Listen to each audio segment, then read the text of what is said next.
The parade was organised by students of the TAFE College's fashion course to mark the fourth presentation of prizes and awards. The clothing ranged from swimwear to formal evening dress. All garments on display were made by each model.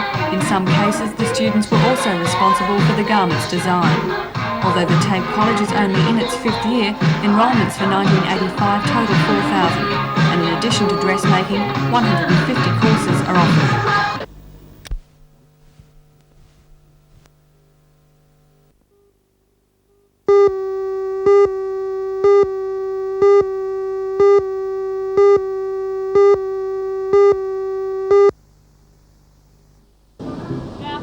The 22 senior citizens from Sydney's eastern suburbs are taking part in a pilot scheme to introduce older people to camp life, sport and recreation department camps to be exact, and they love it.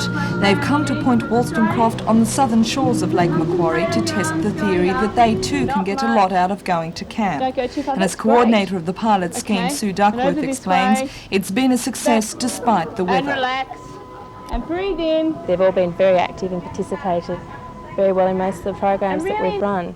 We've run it as a program where they can opt in if they want to, but if they'd rather not, that's fine too. The highlight for many of the older campers is the interaction with the youngsters. It's been a learning experience for both groups, with the children taking responsibility for the adults, showing them how to shoot an arrow, and adopting them as grandparents. Thankfully, camping doesn't include sleeping in tents, which is one of the few concessions that have been made for their ages, which range from 59 to 87. The campers say they would recommend the 5-day trip to anyone who enjoys the outdoor life. These people are living proof that you don't have to be a school child to have fun at a sport and recreation camp. You just have to be young at heart.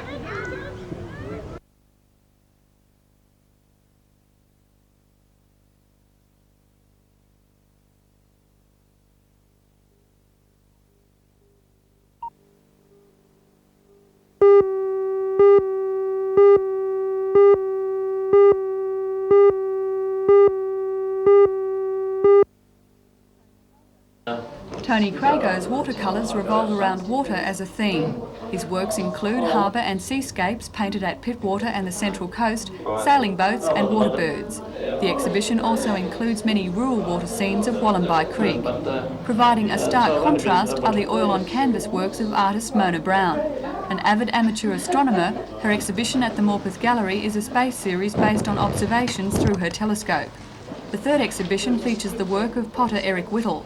The Lake Macquarie-based potter's work includes large wheel-thrown forms and a wide range of practical home utensils, such as teapots, blossom jugs, bowls and mugs. The 3 exhibitions will run at the gallery until the 26th of this month.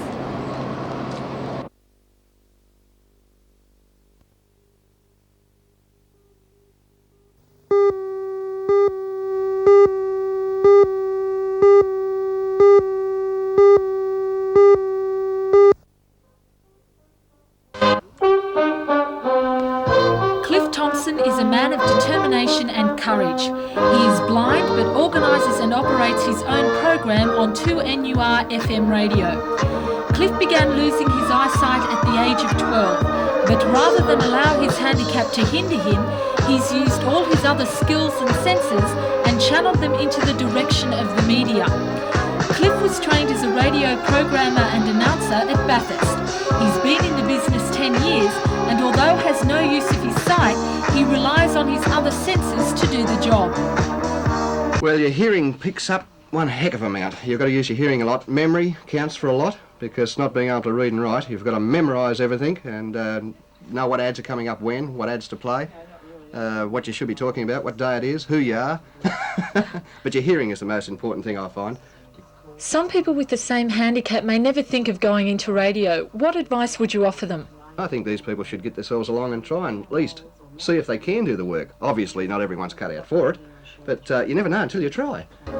Cliff's sense of humour and obvious love of music has gained him the reputation of being one of the station's best-known personalities.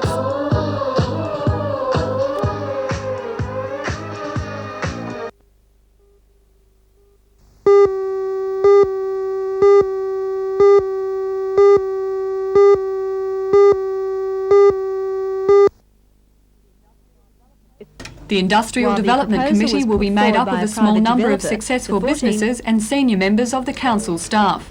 Mayor of Lake Macquarie, Alderman Jeff Pasterfield, says the committee will examine different aspects of industry with a view to creating employment in the city.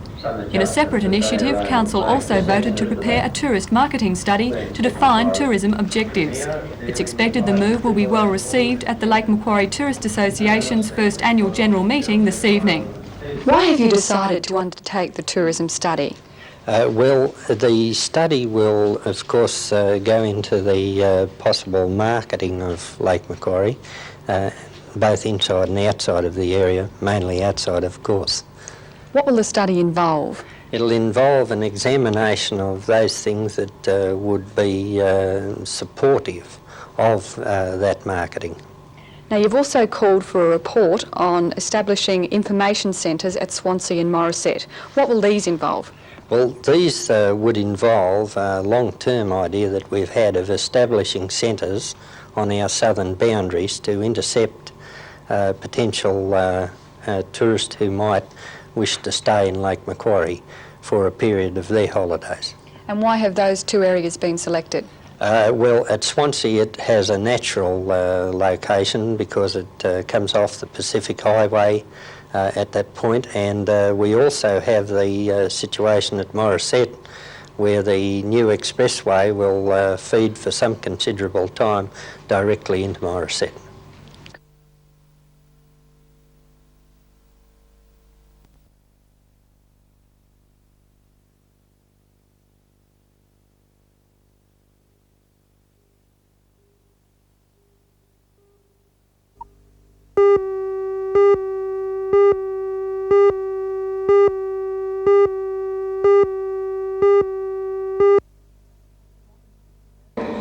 More than 50 nurses trained by the Nurse Education Centre at the Royal Newcastle Hospital graduated during the ceremony. 24 nurses received general certificates and another 28 specialist certificates in such fields as intensive care and ward management. Several nurses were also awarded prizes for excellence during their courses.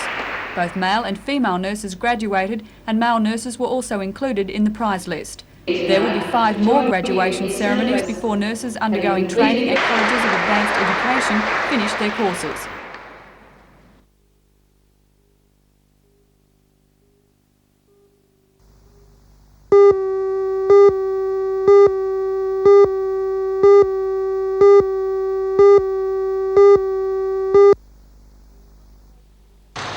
Conservationists have thrown themselves in front of bulldozers to save trees, and no doubt if the beer-drinking population of Newcastle had been aware of the beer dump at the Shortland garbage tip today, they would have saved the boxes of the amber liquid as they were tossed off the trucks. $25,000 worth. It's enough to make the devoted beer drinker cry. Unfortunately, the beer wouldn't have been too tasty anyway. During the brewery's stringent quality control testing, this particular batch didn't make the grade. Apparently the mistake was discovered after the whole batch had been bottled and sealed. But the manager of the brewery refused to comment about how that happened. Federal Customs officers were on hand just to make sure all the bottles were smashed and out of the reach of scavengers. But standing there watching the destruction, it was hard not to sigh with thoughts of what might have been.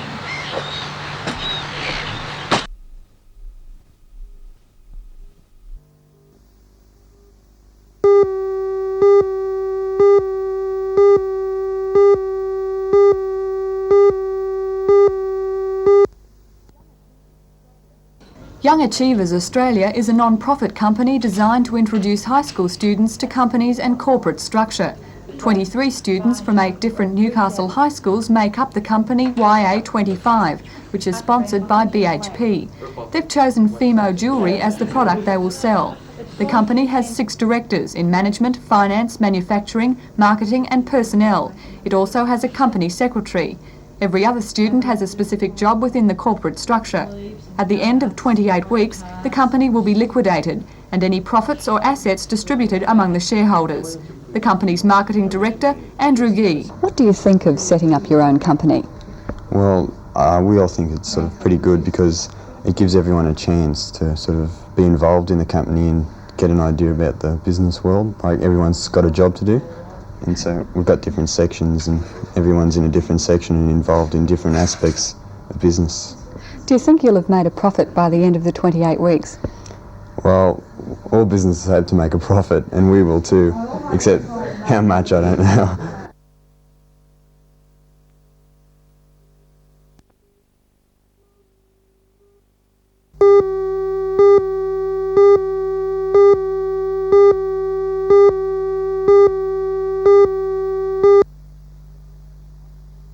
It's the New Lambton Heights Men's Triples Tournament. It began on Tuesday and this is the final underway. But what makes this tournament different is that first and second pennants players of some standing aren't taking part, leaving the way open for perhaps you could say the more social bowlers to have a crack at taking out a tournament. It's also the first time the club has hosted an event of this type, and with the encouraging turnout of teams from all over the Newcastle district, it looks bound to become an annual event. Mayfield's Kevin Carmody, Stuart Rangclawd and Perce Watson versus Charlestown's Ron Shepherd, David Boyd and Stan Fraser was the final. After a close and entertaining game which typified the past 5 days' bowls, it was Shepherd's team that won the event 19-16.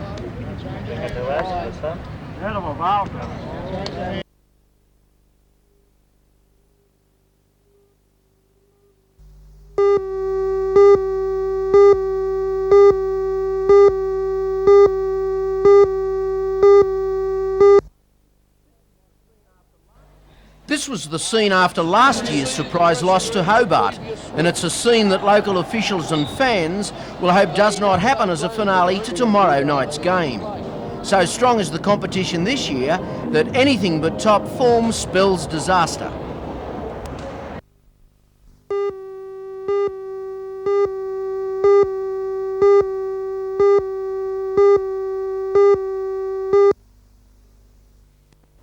The word arthritis means an inflammation of the joints. There are 150 types of the disease, and Pat Lewis of Mayfield is suffering from rheumatoid arthritis.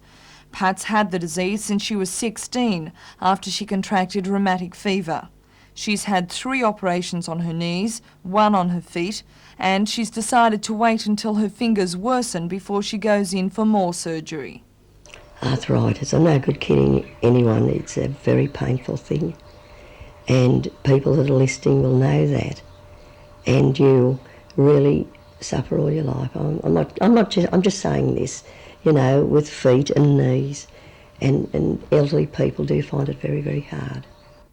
Despite her crippling affliction, Pat says she's one of the lucky ones. She's able to paint. She started a few years ago, and she believes by keeping busy, you actually forget about the pain. I've always loved painting. I was a photography colourist, and I've always wanted to paint, and it was just something. I had the opportunity, my son gave me the money to buy the paints, and I just decided I'd want to do it. There are a number of tools that have been developed for arthritics to help them in their everyday life. Things like taps can pose problems, knobs on the washing machines, but Pat says devices are being invented to help solve some of the difficulties. And what about the future? Well, the future, I actually don't think of it much. You can't.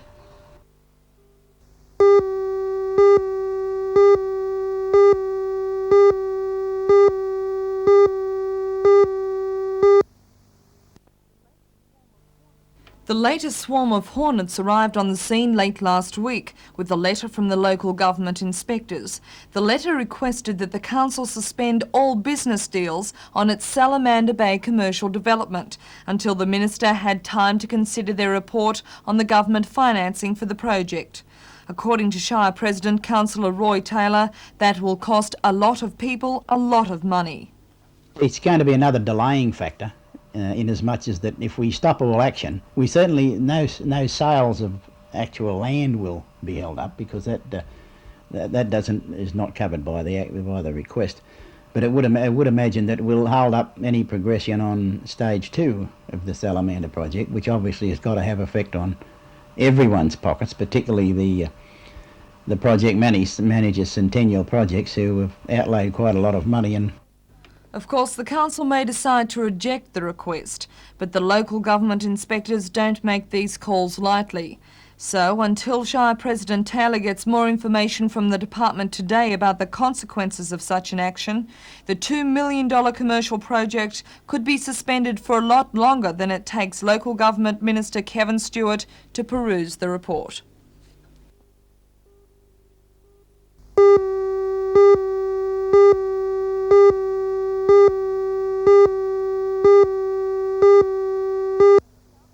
There to Adamson, but the Falcons won 119 to 102 and always looked the winner despite a fight back by the Hobart Devils. Ian Rebillard took out man of the match for the locals with a good all-round game. He's now an even better player than in previous seasons, as he gets points on the board as well as his other contributions. Ian Davies and Mike Johnson showed their shooting talents, and Jim Bateman and Scott Horrell had control of the boards. Hobart are a young side that will be a force to reckon with in the future. At Graham Park, Gosford, local Rugby League fans were treated to a dream finish in the Country Rugby League Under-18s Divisional Championship. Central Coast in the blue took on four-time defending champions Western Division, who knocked out Newcastle on Saturday. After 80 minutes, the scoreline was 10-all. 20 minutes of extra time was played, and to the delight of the home crowd, Central Coast finished on top 16-10. They then met Riverina, who'd beaten Northern Rivers to get into the final. Central Coast finished as country champions, winning 12-6. Meanwhile, at Rothbury Estate in the rich vineyards at Pecora, the Dunhill Classic took place. Arranged by the Hunt Club, the event could best be described as a combination of jumping and eventing against the clock. The course had 21 obstacles varying from low fences to water jumps and moving through existing buildings such as a disused abattoir. 3 youngsters from Wingham took out first place, while Newcastle riders took out 3rd, 4th and 6th places.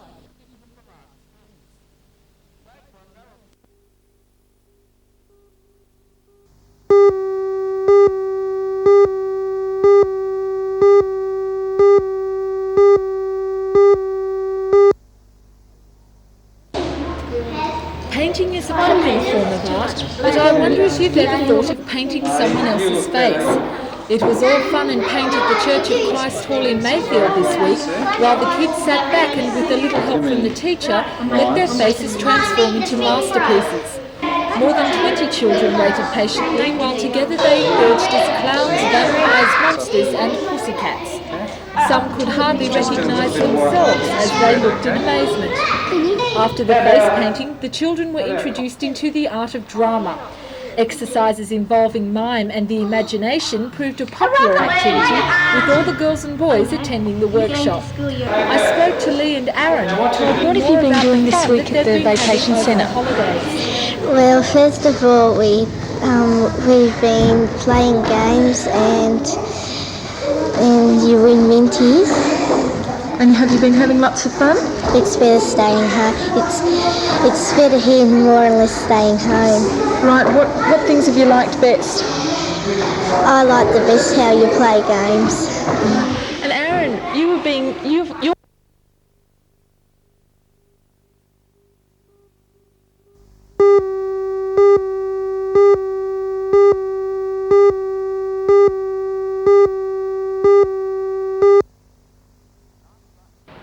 The Darks Iceworks remains one of the harbourfront's major eyesores, and the city administration is keen to see it go. The proposal by Darks Ice and Cold Storage and the Sydney development group Hornibrook would replace the works with this, a 5-storey hotel and office complex. The triangular section would house the offices. The Z middle section would be the hotel, and next to that is planned convention rooms, a top-floor restaurant and a street-level coffee shop. Impressive though it is, the Council's Civic Design Advisory Panel has reservations. The design would obstruct too much of the harbour view from Hunter Street, and while the facade facing Wharf Road is attractive, the side facing Hunter Street is not. It's up to developers now to come back to Council with a revised design for final approval. The project faces one other hurdle. The developers have not signed up an operating company for the proposed hotel, and with the local oversupply of hotel and motel accommodation, that could be difficult. The Frederick Ash site has also been proposed for redevelopment as an international hotel by the council. The Darks Iceworks plan must throw that proposal into doubt. Today, the town clerk, Barry Lewis, would only say that he has no comment at this stage.